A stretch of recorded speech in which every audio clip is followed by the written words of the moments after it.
Ingħata bidu għall-ewwel fażi ta' restawr fuq il-Bastjun ta' San Pawl li jifforma parti mis-swar tal-Kottonera u jħares fuq l-Eliqi ta' Wid Blandun. Din il-fażi tinkludi fost oħrajn ir-restawr ta' 2 mill-4 faċċati tal-Bastjun ta' San Pawl, il-parapett u l-pjattaformi tal-kanun li jinsabu fuq dan il-Bastjun. Is-swar tal-Kottonera ntużaw fl-imblok tal-Franċiżi, meta l-Franċiżi nagħlqu fil-Kottonera, il-Belt u l-Furjana mill-Maltin. Is-swar tal-Kottonera ntużaw fl-imblok tal-Franċiżi, meta l-Franċiżi nagħlqu fil-Kottonera, il-Belt u l-Furjana mill-Maltin.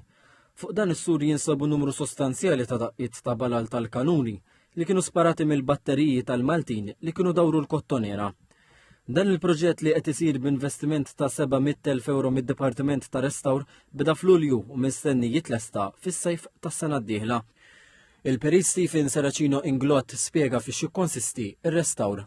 Fl-ewwel fażi ħajġu rrestawrati l-ewwel żewġ faċċati tal-Bastjun, il-pjattaforma tal-kanuni li ġarbet ħsara kbira fit-tieni gwerra, din se tiżarma bil-galbu, il-ġebel ħajġu numerati u se terġa' tinbena fuq bażi iktar soda. Fit-tnedija tal-proġett il-Ministru Owen Bonnici u Segretarju Parlamentari Alison Zerafa Ċevelli esprimew is-soddisfazzjon tagħhom għall-investiment li qed isir biex jitħares dan il-wirt storiku.